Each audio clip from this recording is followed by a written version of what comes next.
Hi, I'm Bill McLaughlin, Editor-in-Chief of Furniture Today. Welcome to this week's edition of Frontline Friday. You'll notice that Tom Russell is not with us this week. That's because he is on location in Brazil, and you'll be hearing from him when he returns. And we'll talk with Aaron Berg in a minute, who very shortly is going to Nicaragua. I myself just got back from Wisconsin, perhaps not as exotic, but every bit as much fun, where I was at the Ashley for the Arts Festival.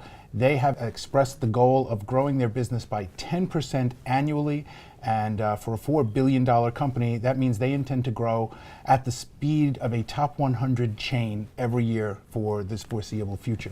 The Department of Commerce this week reported that furniture store sales were up 5.6%. Speaking with a number of retailers, that suggests that those retailers who are up at that number or above that number are taking share, as there continue to be struggles, particularly among smaller retailers. So we'll be tracking that as we go forward and talking about that more as we go. Now we're going to go around the table, and we'll start with Nicaragua-bound Aaron Berg. Aaron, how's your week going? What's new? On that theme of growth, actually, this week I spoke with Alan Gant Jr., who is CEO and chairman of Glen Raven, maker of performance fabrics and Sunbrella brand.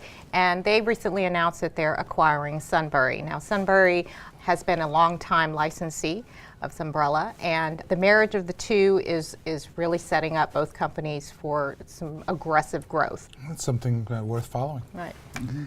Powell, what's new with you? Well, Bill, I caught up with Lori Gonzalez, who is CEO at Twin Star International, which is known for electronic fireplaces and home furnishings, a lot of home entertainment and home office.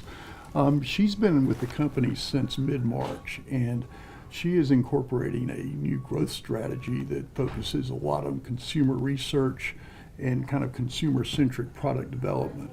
And we're going to see a pretty big splash at Las Vegas market, and with new merchandising and new product directions. And we'll see some of that coming on at High Point as well. Well, consumer centrism seems to be the theme of the year this year. We're seeing that across a lot of our businesses, and that's going to be a focal point of our leadership conference this year as well.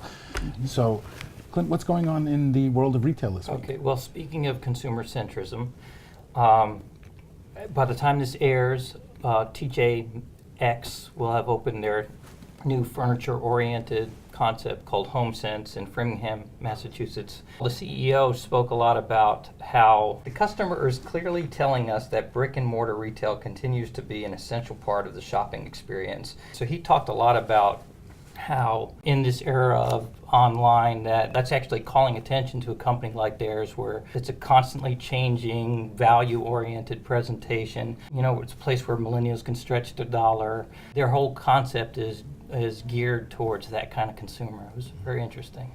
And then separately, we have the top 25 furniture and bedding retailers report coming out, and it's missing one major player. You won't see Amazon on the list. It's been difficult to get a good estimate of their furniture and bedding sales only. So the furniture industry just continues to get more competitive and more complex. Stay tuned to Furniture Today and FurnitureToday.com to follow all the developments. Till next week, I'm Bill McLaughlin with Furniture Today, wishing you good business.